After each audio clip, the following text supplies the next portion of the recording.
परसों रविवार की रात दिल्ली में तुर्कमान गेट पर दो बेटों के सामने कुछ अराजक तत्वों द्वारा एक युवक की जो नृशंस हत्या की गई, उस पर आम आदमी पार्टी अपनी चिंता, दुख और रोष जाहिर करती है। उस युवक ने दिल्ली पुलिस को 100 नंबर पर फ़ोन करा, लेकिन दिल्ली पुलिस तत्परता के साथ वहां उपलब्ध नहीं हो पाई, पहुंच नहीं पाई। यद्यपि वे आरोपी उस क्षेत्र के पूर्व विधायक और कांग्रेस के नेता के साथ देखे जाते रहे हैं। व्हाट्सएप पर उनकी वो तस्वीरें वायरल हुई हैं जिसमें पिछले चुनाव में वो उनके साथ काम करते रहे हैं। लेकिन हम मांग करते हैं सरकार से, दिल्ली पुलिस चूँकि केंद्र सरकार के अधीन है और दिल्ली सरकार को उसके एक सिपाही का भी ट्रांसफ़र करने और उसे बुलाने तक का अधिकार नहीं है, तो हम केंद्र सरकार से अनुरोध करते हैं कि वो यथाशीघ्र गृह मंत्रालय इसका संज्ञान ले, सभी की गिरफ्तारी करे, सजाएं सुनिश्चित करे।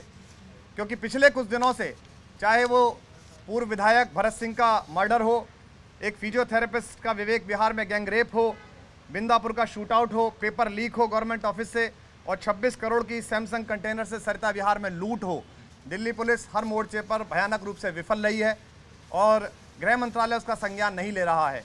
इस बीच भारतीय जनता पार्टी ने अपने प्रदेश अध्यक्ष के माध्यम से आम आदमी पार्टी पर हमला करने की कोशिश की है और इसे आम आदमी पार्टी की सरकार की विफलता के रूप में प्रस्तुत करने का जो दुर्भाग्यपूर्ण प्रयास किया है, यह ओछी राजनीति लाशों पर उचित नहीं है। पिछले 1.5 महीने में दिल्ली में मुख्यमंत्री श्री अरविंद केजरीवाल की सरकार ने जो जनता के विकास के काम किए हैं, जिस तरह से अनियमित कॉलोनी को नियमित कराने का आदेश पास किया है, जिस तरह बिजली के बिल आधे किए हैं, जिस तरह पानी की सप्लाई और उनका 700 लीटर तक फ्री होना सुनिश्चित किया है, और जिस तरह से सरकार ने अग्रिम मोर्चे पर जाकर विकास को अपना मुद्दा बनाया है, उससे लगता है कि केंद्र की सरकार और भारतीय जनता पार्टी, श्री नरेंद्र मोदी जी और श्री अमित शाह इससे घबरा गए हैं और पंजाब चुनाव में अपनी आसन्न हार को देखकर उन्होंने अभी से आम आदमी पार्टी द्वारा शासित इस समय जो सरकार वहाँ चल रही है दिल्ली में अरविंद केजरीवाल की, उसके खिलाफ काम करना शुरू कर दिया है। हम अनुरोध करते हैं भारतीय जनता पार्टी से भी और केंद्र की सरकार से भी कि केंद्र की सरकार किसी पार्टी की नहीं होती, वो देश की सरकार होती है। जैसे आप 28 प्रदेशों के बारे में सोचते हैं, ऐसे ही दिल्ली के बारे में सोचें और दिल्ली की पुलिस जो कि नाकारा हो रही है आपके नेतृत्व में, उसकी भागीदारी और सक्षम भागीदारी सुनिश्चित करें, अपराधियों को पकड़ें। हमारे मंत्री उस परिवार के साथ लगातार साथ थे, अब भी साथ हैं। हमारी सरकार उस शोक संतप्त परिवार के साथ है और ऐसी किसी भी प्रकार की हरकत के खिलाफ हम अपना आक्रोश प्रकट करते हैं और सरकार से, केंद्र सरकार से अनुरोध करते हैं कि वो दिल्ली पुलिस की आड़ में दिल्ली की जो सरकार है, राज्य की सरकार है, उसके जनतांत्रिक कामों को, उसके विकास के कामों को धूमिल करने का प्रयास ना करें, कम से कम इस पर राजनीति ना करें। इसमें एक बहुत हैरानी की बात यह है कि आज बीजेपी के जो प्रदेश अध्यक्ष सतीश उपाध्याय, उन्होंने प्रेस को मैसेज भेजा है और उसमें यह लिखा है कि आम आदमी पार्टी के सपोर्टर की वजह से जो हत्या हुई है, मैं चुनौती देता हूं बीजेपी को कि या तो इस बात को साबित करे और नहीं तो बीजेपी इस तरीके की घृणित राजनीति करना बंद कर दे। हकीकत यह है कि बीजेपी की दिल्ली में हवा खराब है। 70 में 3 सीट बचाने वाली बीजेपी, आज ये लगता है कि देश भर के अंदर आम आदमी पार्टी अगर बाहर निकली तो बीजेपी की हवा संट हो जाएगी। इसलिए मैं दोबारा गुजारिश करता हूँ कि लाशों के ऊपर से राजनीति करना बंद कर दें। इस तरीके से प्रचार, जो मिथ्या प्रचार किया जा रहा है, उसको ख़त्म करें, नहीं तो आम आदमी पार्टी जो है वो जो हाल इनका दिल्ली के अंदर हुआ, यही हाल इनका दूसरे प्रदेशों में भी होगा। और जो शानदार काम सरकार कर रही है उससे जो ये घबराए हुए हैं, फिलहाल ये अपने ऊपर नियंत्रण रखें। आज एक बात और स्पष्ट करना चाहेंगे आप लोगों के माध्यम से कि ये कहा जाता है कि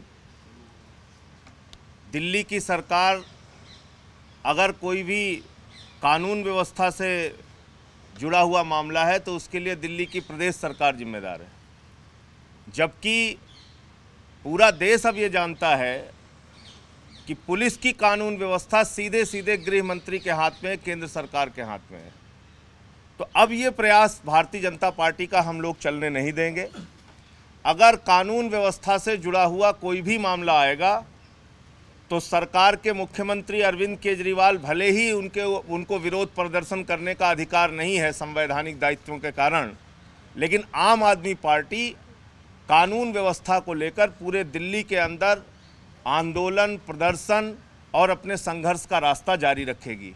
ये दोहरी राजनीति नहीं चलेगी कि दिल्ली की पुलिस जो केंद्र के अधीन है उसकी लापरवाही से कोई घटना हो और उसकी भी जिम्मेदारी आप सीधे सीधे दिल्ली की प्रदेश सरकार पे थोप देना चाहते हैं। एमसीडी में 3-3 महीनों से कर्मचारियों को तनख्वाह नहीं मिल रही है, उसकी भी जिम्मेदारी आप अरविंद केजरीवाल की सरकार पे थोपना चाहते हैं। तो ये दोहरी राजनीति भारतीय जनता पार्टी की हम लोग चलने नहीं देंगे।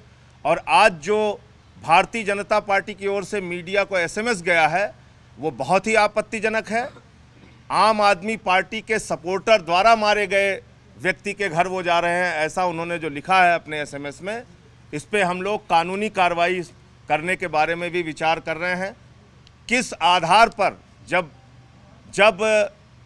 जिस परिवार के अंदर घटना हुई उस परिवार के लोग स्वयं कह रहे हैं कि वहाँ के मंत्री असीम अहमद ने उनकी मदद की, ये कह रहे हैं कि वो कमिश्नर के यहाँ उनके साथ गए, ये कह रहे हैं कि पूरे रात वहाँ पे मौजूद रहे दुखी परिवार के साथ जिसके साथ ये घटना हुई। बावजूद इसके भारतीय जनता पार्टी कहाँ से उनके पास प्रमाण है इस बात का कि वो आप सपोर्टर द्वारा मारा गया व्यक्ति है और उसके परिवार पे वो मिलने जा रहे हैं।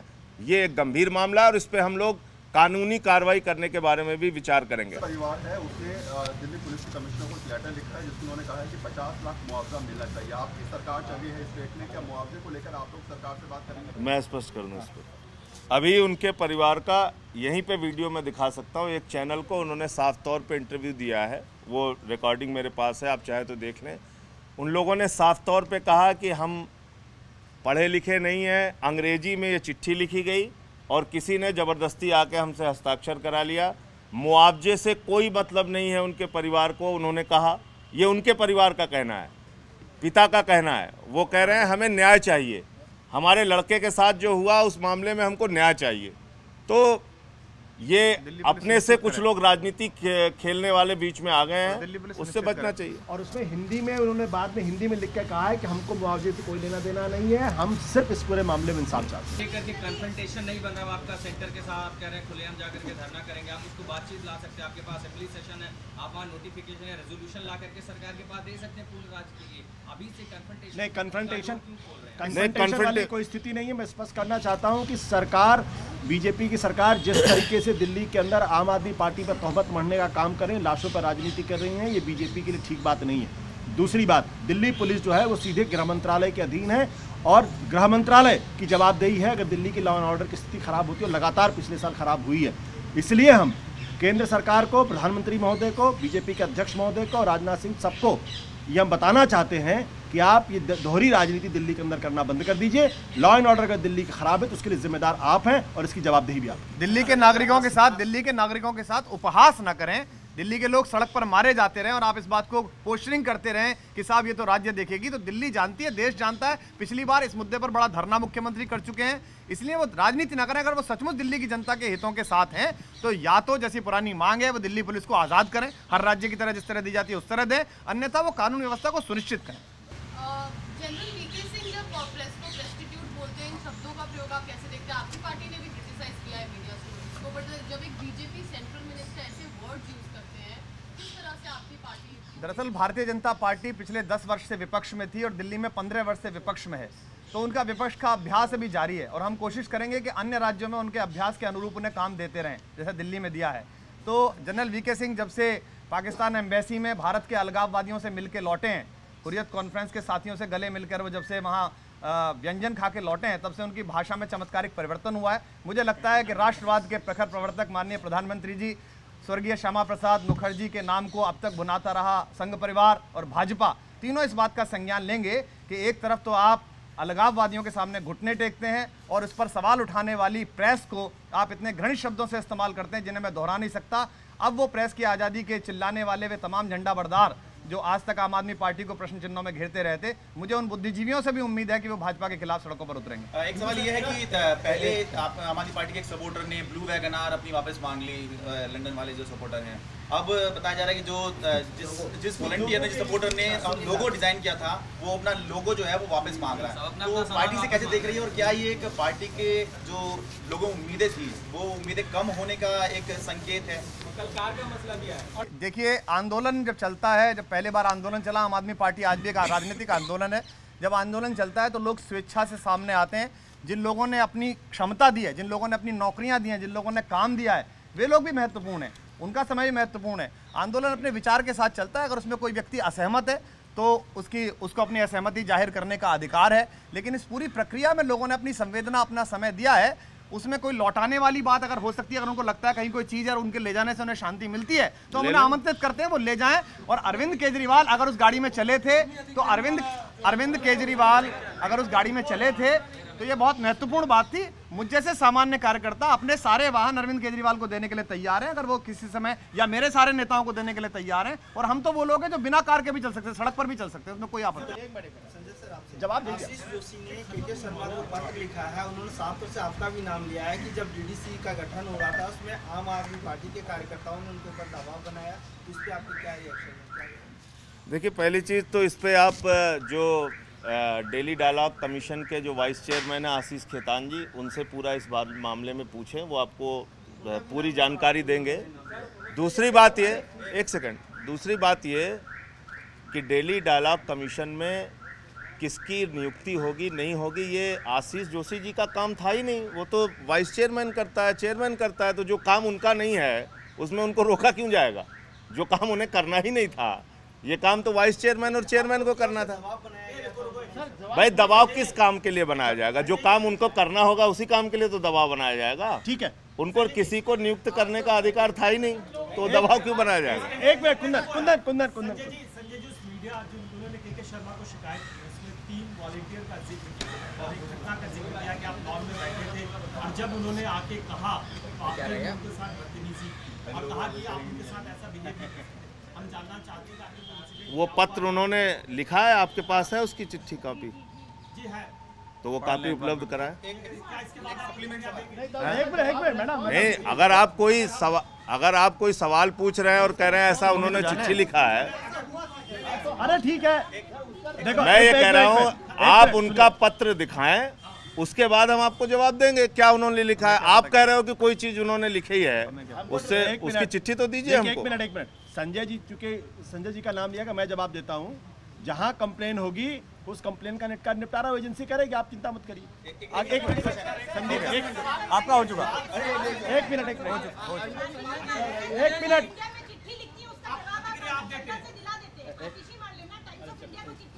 अब मुझे जवाब दें।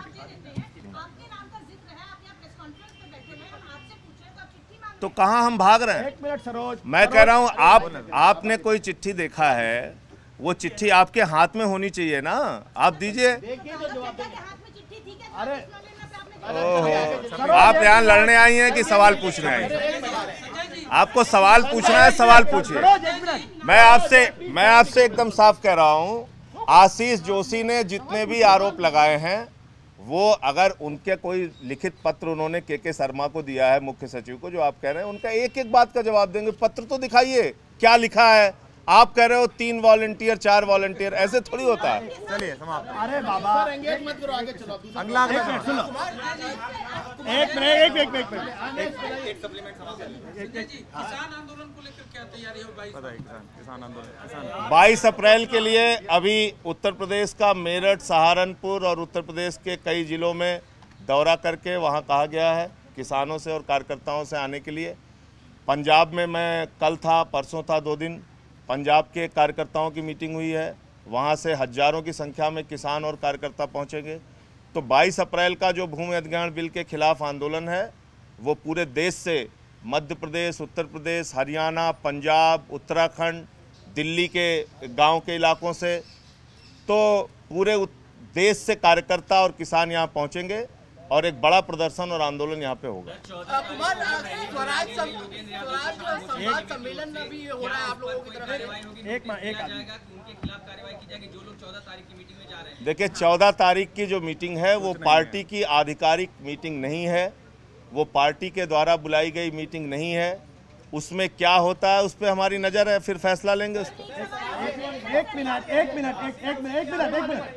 आप ही नहीं पूछ रहे। आप पंकज, आशीष जोशी की जो आप बात कर रहे हैं, हमारे रिपोर्टर की खुद उनसे बात हुई है आशीष जोशी से, उन्होंने कहा है कि मैंने इस तरह का लेटर लिखा है, उसमें आपका नाम लिया गया है। अब आप ये बताइए कि अगर कुछ वॉलंटियर्स को उसमें ऐड करना है और अगर वो नहीं मानते उनको उसके लिए बाहर निकाल दिया जाता है, तो जवाबदेही किसकी है? क्या एक तरफ नहीं, पूरा जवाब दे रहे हैं, आप सुनना नहीं चाह रहे हो तो फिर प्रॉब्लम है ना। मेरा ये कहना है कि नियुक्ति करने का अधिकार उनको है भी कि नहीं, ये तो पता कर लीजिए। किस चीज़ के लिए दबाव बनाया जाएगा? जिन लोगों को रखना है या नहीं रखना है उसकी जिम्मेदारी वाइस चेयरमैन चेयरमैन की है, जो आशीष खेतान करते हैं जिस काम को, उन पे क्यों दबाव बनाया जाएगा? जो काम उनका एक मिनट, अरे वो क्यों रखेंगे भाई? उनको रखने का अधिकार नहीं है, आप सुनना ही नहीं चाहिए। पंकज एक मिनट, मैं पंकज जवाब देता हूँ आपका। भाई डीडीसी में किसकी नियुक्ति होगी, किसकी नियुक्ति, एक मिनट, आप मेरे जवाब से सहमत ना हो, ये आपका अधिकार है। एक मिनट, डीडीसी में किसकी नियुक्ति हो, किसकी नियुक्ति ना हो, ये डीडीसी के वाइस चेयरमैन और चेयरमैन तय करेंगे, दूसरा वहाँ अधिकारी तय नहीं करेगा। दूसरी बात, आप अशोक खेमका का मसला लेकर ना, अशोक खेमका का मतलब भ्रष्टाचार है, भ्रष्टाचार के खिलाफ नरेंद्र मोदी और बीजेपी की सरकार का कमिटमेंट ये आपको अशोक खेमका से नजर आता, संजीव चतुर्वेदी से नजर, कृपया उसकी तुलना उससे ना करें। और तीसरी बात ये, अगर उन्होंने कोई चिट्ठी लिखी है जो हमारी नॉलेज में नहीं है, अगर चिट्ठी लिखी है तो जिस कंसर्न अथॉरिटी को सुपीरियर अथॉरिटी को लिखा उसका संज्ञान लेगा। बहुत अच्छा, धन्यवाद। उसमें हमारा क्या लेना? स्वराज संवाद हो रहा है, आप लगातार करें कि पार्टी का उससे कोई लेना देना नहीं, लेकिन आप ही ने ये आरोप लगाया कि बीजेपी इसका फायदा उठा रही है, बीजेपी सर्कुलेट कर रही है, तो क्या वजह आपको लगता है कि आपके विवाद?